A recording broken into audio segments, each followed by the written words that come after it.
You know, in old-school RuneScape, every single choice you make helps forge your character's legacy. But there's one question that's more fundamental than any other. Are you building your character to deliver the final crushing blow, or to withstand it? Today, we're going to dissect that exact combat philosophy to help you find your path. So yeah, every aspiring warrior has to answer this for themselves. When the fight kicks off, what's your role going to be? Are you going to be that unyielding wall, just draining your opponent's will, their supplies, everything? Or are you the devastating weapon that shatters their defenses in one single decisive moment? This choice, right here, is going to define every single battle you face.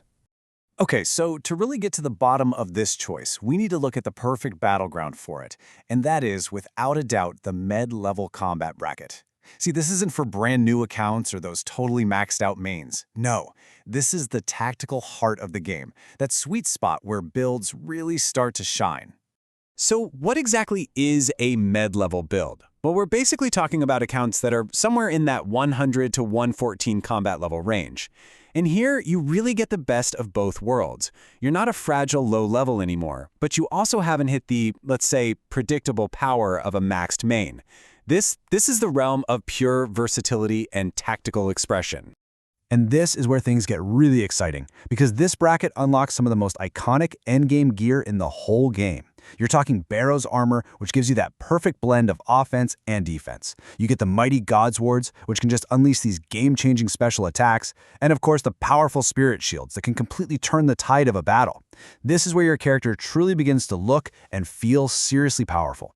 So you might be asking, why is this bracket so popular? What's the big deal? Well, it really comes down to a few key things. First, you have superior versatility. You can adapt your strategy on the fly. You get to wield all that awesome endgame gear we just saw. Plus, there's this fantastic synergy between PvM and PvP, so you don't have to juggle separate accounts. And finally, it just strikes this perfect balance of risk and reward. You're tough enough to survive, but you're also powerful enough to secure those incredibly satisfying KOs.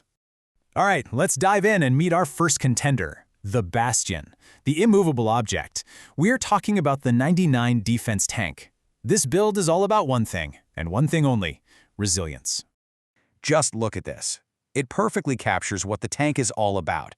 Your goal isn't to be the aggressor, not at all. It's to become a fortress.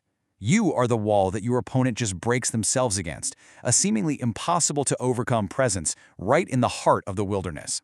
So the whole philosophy here is a game of pure endurance. With survivability that's just unmatched, you force every single encounter into a long, drawn-out war of attrition. Your goal is to drain your opponent's supplies and their patience. This build is incredible at baiting those really aggressive players into overextending, making them waste all their special attacks on your defenses. And like the source material says, and this is a huge pro tip, your greatest weapon is patience. Time is always, always on your side. But, and this is a big but, here's the crucial trade-off. As our source material makes painfully clear, all that defense, it comes at a pretty steep cost. Your melee damage output will feel, and I'm quoting here, cringe. You just won't have the strength or the accuracy to land those huge melee hits. So instead, your damage is going to come almost exclusively from your ranged or magic skills. You're a fortress, right? Not a battering ram. Okay, so that's the wall. Now let's flip the script completely and meet the weapon. This thing embodies a totally different philosophy. Meet the blade, the aggressive, the versatile, and the devastatingly powerful 99 strength med level. Yeah, it's often called a maxed med, but honestly, the source material has this awesome name for it, a melee wizard. How cool is that? And that name, Melee Wizard, really gets to the heart of what makes this build so incredibly special. It is a true hybrid. On one hand, you're wielding the tactical control of a wizard, locking down opponents with spells like Ice Barrage. But on the other hand, you possess the raw, unadulterated knockout power of 99 strength. It's this beautiful fusion of magic and might, and it is designed for one single purpose: ending the fight. Yeah, the philosophy here is the complete polar opposite of the tank. No patience needed. This is pure aggression. It is a high-risk, high-reward play style, all focused on creating these massive bursts of damage. You're using magic to set up the perfect melee knockout. I mean, think about it, freezing an opponent in place, leaving them totally helpless as you switch to a Godsword for a massive finishing blow. Oh, and with the Vengeance spell, you can punish anyone who dares to hit you by reflecting their own damage right back at them. But of course, just like the tank, there's a big catch. While your defense is definitely respectable, you are, and I'm quoting again, vulnerable compared to a 99 defense build. You just don't have that safety net. There's way less room for error. Your survival? It comes down to pure skill. Your ability to switch your gear and your prayers with absolute precision. One tiny mistake can be the end of you. Okay, so we've met our two fighters. We've got the Blade and the Bastion. We get their philosophies. Now it's time for the main event. Let's put them head-to-head and break down how they perform in the two most important areas of the game, PvM and PvP.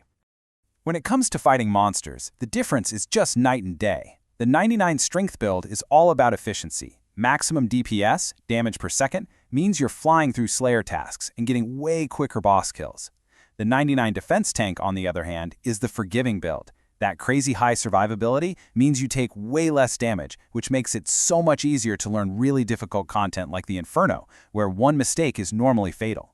You might tank a hit that would literally one-shot another build, giving you that crucial chance to recover and learn the mechanics. It's slower for sure, but it is so much safer. But it's in the PvP arena, the wilderness. That's where these core philosophies just explode onto the screen. The strength build is a predator. It's hunting for that knockout. It's all about setting up that one devastating combo of magic and a powerful spec weapon to end the fight in an instant. The defense tank, however, is more of a patient hunter. Its whole game is to drag the fight out, to outlast the opponent, to mitigate every single point of damage until the other player is exhausted and completely out of supplies. All right, this table really lays it all out nice and simple. The main goals are crystal clear, KO versus Outlast. The key stats show you exactly where the focus is, either on offense, prioritizing attack and strength, or on defense, where the tank pairs it with ranged or magic for its damage. And this all leads to the biggest difference, right? The KO potential. It's sky high for the strength build, which can end a fight in seconds with the right combo. But for the tank, it's low. It just chips away at health slowly. And finally, the learning curve tells the whole story. The aggressor is punishing if your mechanics fail, while the tank is forgiving, giving you much more room for error. It's a clear choice between raw offensive power and absolute defensive security. So you might be wondering, why? Why is there such a massive difference between these two? Well, it all boils down to the game's math, believe it or not.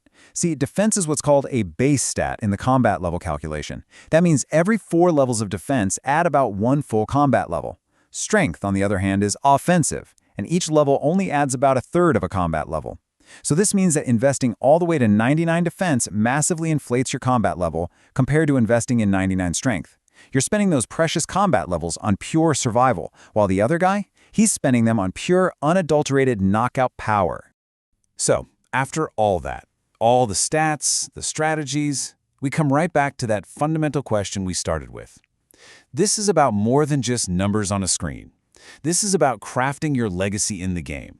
The choice you make is going to define how you're remembered in every single fight. Look, at the end of the day, this is a choice about your identity in the game. Do you see yourself as that lone warrior, the one who weathers every storm and outlasts every single opponent through sheer force of will?